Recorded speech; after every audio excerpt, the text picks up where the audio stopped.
This is a normal kidney in the lower field, and in the upper field, it's a kidney with the disease we're going to talk about now called arterio and arteriolo sclerosis, also called nephrosclerosis, also called arterial and arteriolar nephrosclerosis.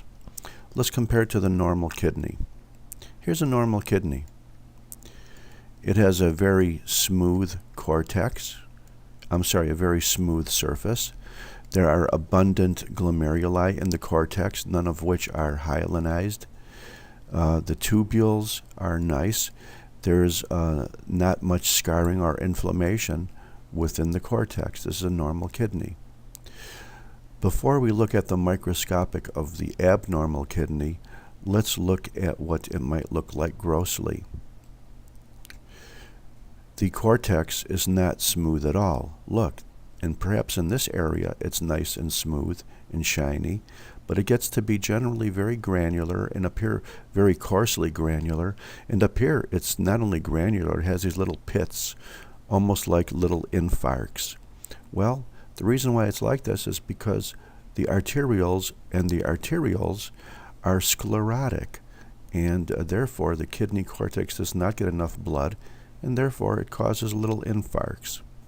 Let's take a look at the microscopic of this in a full screen form.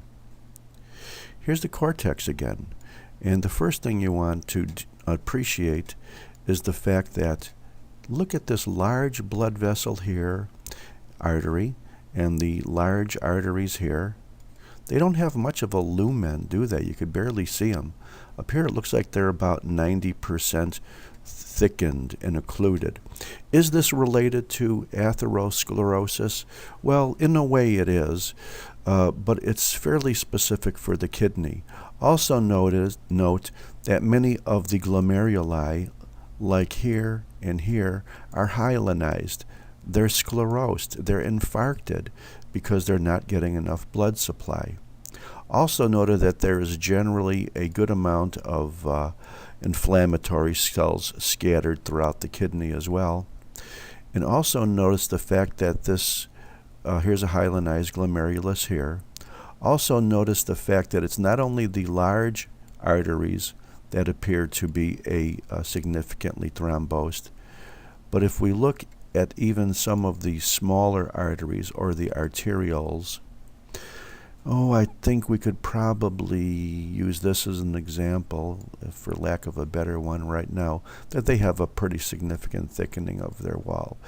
This disease is very, very, very common. It's present in almost every autopsy of an elderly person, no matter what they died from.